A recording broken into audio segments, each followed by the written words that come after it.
Outside the cafe, Patrice handed Elle into an old handsome carriage, recently converted and fitted with an engine. Horseless carriages were all the rage in Paris these days. The spark reactor and steam engine were attached to the front of the carriage underneath the driver's seat. The dome of the reactor gleamed blue-green, and the pistons huffed and hissed. Little puffs of steam escaped while the engine idled.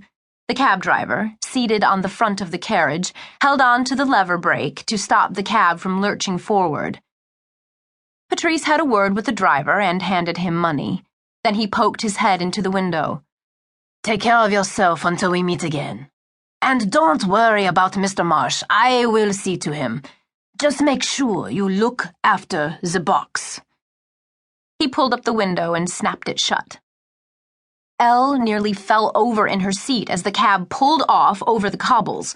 The driver did not seem very skilled in his command of the machine, and if there was one thing Elle knew about, it was spark-powered engines. They took finesse to master, and this was clearly a skill the cab driver had not quite acquired yet. They trundled down the street and took a right turn. She caught a glimpse of the Eiffel Tower. La Dame de Fer rose up over the city bathed in afternoon light. She frowned. She knew Paris well enough to know that they were going in the wrong direction. "Excuse me!" She banged on the hatch door that opened up next to the driver so passengers could give directions. He didn't seem to hear her, so she leaned forward to open the window. It was stuck. She rattled the frame and wrenched at it until she managed to drag it open slightly.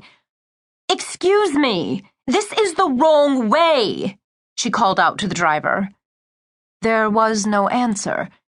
She tried the door handle, but it too was firmly locked. The cab sped up. Something was very wrong. There was no way of telling where this man was taking her. Paris was rife with occultists and libertines in need of quarry, and that was without counting the night walkers and the other creatures of shadow. This city could be a dangerous place for a woman on her own, and she had no intention of ending up on some dark altar or a dinner platter in a dungeon somewhere. And there was the box to consider. She needed to do something. Quickly. Elle gripped the door handle and shoved at it. It budged slightly, but held firm. The building started whirring by with nauseating speed. She swallowed down the urge to panic and hitched her hold-all across her body so the leather strap nestled between her breasts. With her bag in front of her, she turned sideways and gave the door a kick with both legs. Cab doors are, by their nature, rather flimsy and not designed to be kicked. The cab shuddered. She kicked it again. The leather-padded plywood door split next to the handle. She leaned back and kicked the door again with all her strength. With the sound of tearing upholstery, the door flew open. The driver looked down in surprise and let go of the brake.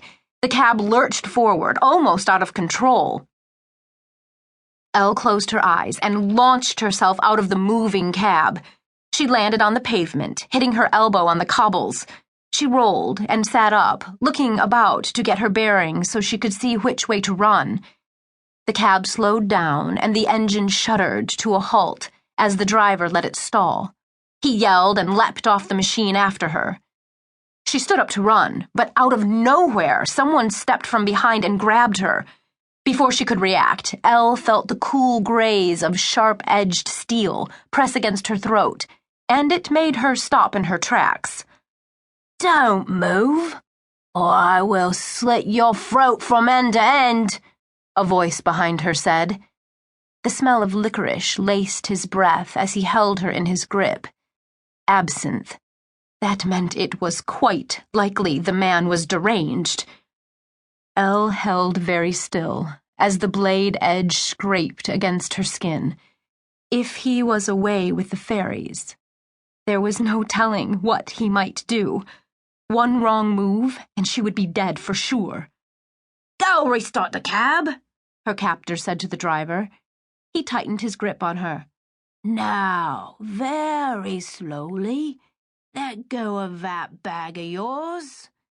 His damp breath filled her ear.